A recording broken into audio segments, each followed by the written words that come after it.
Fire. Think about it. It's one of those things that literally changed the course of human history, right? It gave us light, warmth. Basically, it helped us survive. But it's got this dual personality, two very different faces. And today, we're going to dig into why knowing both of those faces is so important for our safety. So you've got this split personality. On one side, fire is our best friend. I mean, it's the engine that drove civilization forward. But on the other side, well, it can be our absolute worst enemy, a straight-up force of destruction. So let's take a look at both sides of this coin, shall we?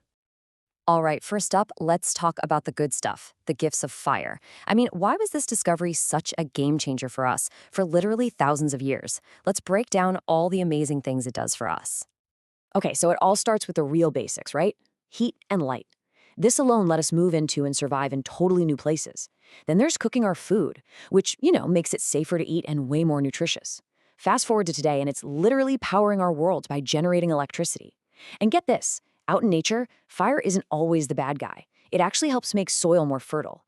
And those controlled burns you hear about, they're super important.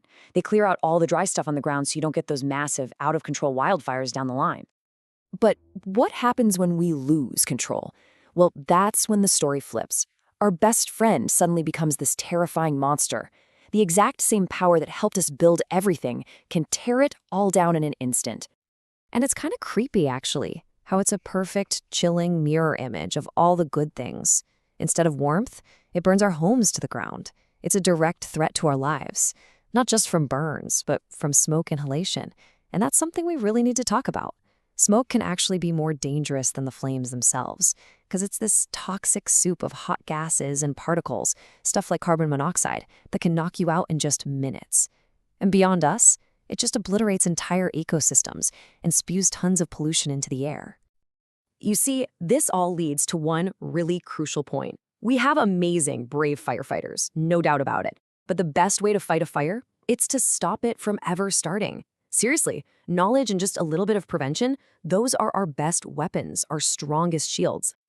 And speaking of knowledge, here's a cool little fact that really shows how understanding fire's nature can be a huge help. Have you ever really looked at a flame and wondered what its color means? It's not just for show, it's actually telling you a secret. So, check this out. It's a super common mistake to think red means hotter, right? But with fire, it's the opposite. A blue flame is way hotter than a yellow or red one. It all comes down to the temperature and what exactly is being burned. Kind of cool, huh? Okay, so knowing fun facts about fire is one thing, but knowing what to do if you're ever actually in a fire, well, that could literally save your life. So let's shift gears and talk about a real, practical escape plan. All right, rule number 1, and this is the big one. Try to stay calm, but you have to act fast. And listen, your stuff, it can all be replaced. You can't. So leave everything, I mean everything, behind.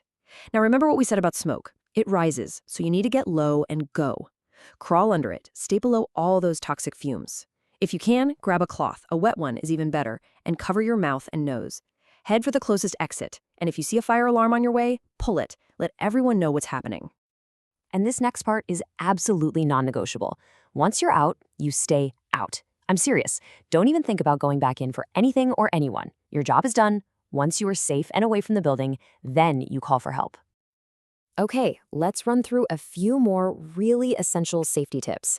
These are simple, but they can make all the difference when things get chaotic. Now, what if your clothes catch fire? Your first instinct, your gut reaction, is probably going to be to run. You have to fight that urge. Running is the worst thing you can do because it just feeds oxygen to the flames. Instead, you need to remember 3 simple, powerful words. Stop, drop, and roll. Just stop right where you are, drop down to the ground, and roll back and forth to smother those flames. And here are a few more quick hit rules to lock away. 1. Never ever use an elevator in a fire. They can just shut down and become a trap. 2. If you're ever on a hill during a wildfire, always go down, not up. Fire raises uphill like you wouldn't believe. And 3. Fire extinguishers. Only, and I mean only, use one on a tiny contained fire if you've been trained and you have a clear escape route right behind you. So we're going to leave you with one last question, and honestly, it might be the most important one. When there's a fire, it's chaos. People get separated. Knowing exactly where your family is supposed to meet up outside, that saves so much time and so much panic. It lets you know who's safe. It's probably the single most important thing you can do right now to make sure all this information actually helps you in an emergency. So the question is simple. Does your family have a safe meeting place?